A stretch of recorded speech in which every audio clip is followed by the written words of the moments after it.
आपल्याला लॉजिक गेटचा इंट्रोडक्शनचा पार्ट पाहायचा आहे. याच्यापूर्वी व्हिडिओ टाकलेला आहे. इंट्रोडक्शनचा पार्ट आपण पाहणार आहोत.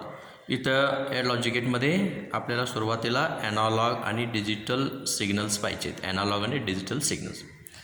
आता बघा या ठिकाणी व्होल्टेज आणि टाईमचा ग्राफ काढला तर तो ग्राफ असा येणार आहे. म्हणजे त्या ठिकाणी व्होल्टेज हे काय होणार आहे, कंटिन्युअसली व्हेरी होत राहणार आहे. व्होल्टेज हे कंटिन्युअसली काय होत राहणार आहे, व्हेरी होत राहणार आहे. असे जे सिग्नल्स आहेत या सिग्नलला आपण काय म्हणतो, ॲनालॉग सिग्नल. म्हणजे काय, the signals which are varying continuously, such signal are called as analogue signal. Continuously varying signals are called as analogue signals. ठीक आहे, हे ॲनालॉग सिग्नल झालं. फॉर एक्झाम्पल काय आहे, या ठिकाणी करंट म्हणजे ए सी करंट असेल तर किंवा ए सी व्होल्टेज असेल तर हे दोन्ही कशाचे एक्झाम्पल होऊ शकतात, त्या ठिकाणी ॲनालॉग सिग्नलचे एक्झाम्पल होऊ शकतात त्या ठिकाणी. आता बघा या ठिकाणी आपल्याला ॲनालॉग इलेक्ट्रॉनिक सर्किट आपल्याला पाहायचं आहे. Analog circuit.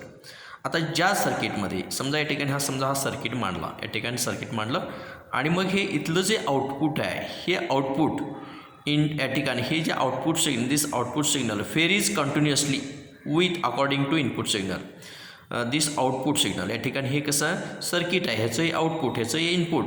हे this output signal varies continuously according to input signal. Such circuit is called as analogue electronic circuit. Such circuit is called as analogue electronic circuit असं आपण म्हणतो. म्हणजे ॲनालॉग सर्किट झालं आणि ॲनालॉग सिग्नल झालं. आता या ठिकाणी आपल्याला डिजिटल पाहायचं आहे. Digital signal. डिजिटल सिग्नल म्हणजे काय बघा, या ठिकाणी असे जे सिग्नल आहे ज्या सिग्नलचे फक्त दोनच डिस्क्रीट व्हॅल्यू असणार आहे, त्या सिग्नलचे डिस्क्रीट दोनच व्हॅल्यू असणार आहेत. आता फॉर एक्झाम्पल इथं व्होल्टेज आहे, इकडे टाईम आहे. एक तर हाय व्होल्टेज असणार आहे किंवा 0 व्होल्ट असणार.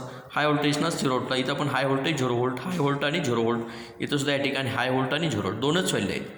म्हणजे या ठिकाणी दोनच व्हॅल्यू असतील अशा सिग्नल आपण काय म्हणतो, digital signal. The signal having only 2 discrete value. The signals having only 2 discrete value.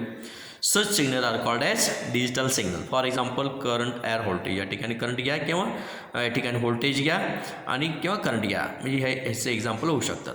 मग आता डिजिटल सर्किट म्हणजे ज्या सर्किटमध्ये जे सर्किट फक्त या ठिकाणी डिजिटल सिग्नल हँडल करू शकतो, जे सर्किट फक्त डिजिटल सिग्नल हँडल करू शकतो अशा सर्किटला आपण काय म्हणतो, digital circuit. The circuit which handles only digital signals such circuit are called as digital circuit. त्याला आपण काय म्हणतो, डिजिटल सर्किट असं आपण म्हणतो.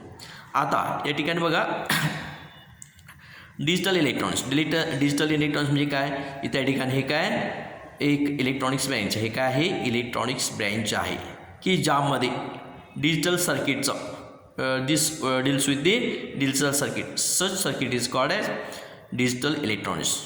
The branch of electrons. This is the branch of electrons which deals with the digital circuit. Such circuit is called as digital electrons. त्याला आपण काय म्हणतो, डिजिटल इलेक्ट्रॉनिक्स असं आपण म्हणतो.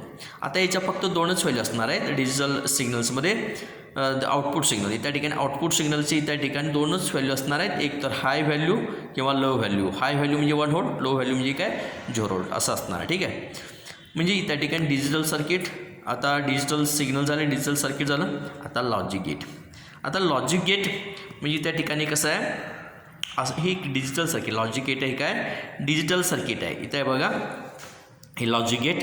इथं या ठिकाणी इनपुट, हे आउटपुट एकच असणार आहे. इनपुट एक किंवा एकपेक्षा जास्त असणार आहे. म्हणजे असं जे गेट आहे किंवा असं जे या ठिकाणी डिजिटल सर्किट आहे ज्याच्यामध्ये इनपुट एक किंवा एकपेक्षा जास्त असणार, आउटपुट मात्र एकच असणार आहे. अशा या डिजिटल सर्किटला आपण काय म्हणतो, लॉजिक गेट असं म्हणतो. The digital circuit which having one or more input signal,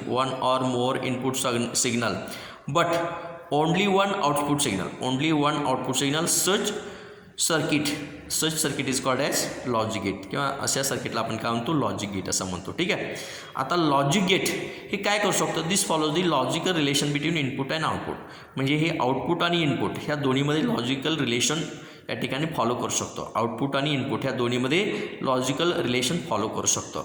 आणि हे काय करू शकतो, या ठिकाणी कंट्रोल करू शकतो. This control flow of signals, information. इथून जे सिग्नल जाणार हे इनपुट आहेत, हे दोन्ही इनपुट गेल्यानंतर आपल्याला आउटपुट मिळणार. मग या ठिकाणी हा जो फ्लो आहे, सिग्नलचा फ्लो किंवा इन्फॉर्मेशन आहे, हे काय करू शकतो, हे लॉजिक गेट कंट्रोल करू शकतो. This controls the flow of signals or information. ठीक आहे, आणि आता याचं जे या ठिकाणी इथं हे लॉजिक गेट म्हटलं तर ट्रूथ टेबल येणार. हे ट्रूथ टेबल काय सांगतो, दिस इज फंक्शन.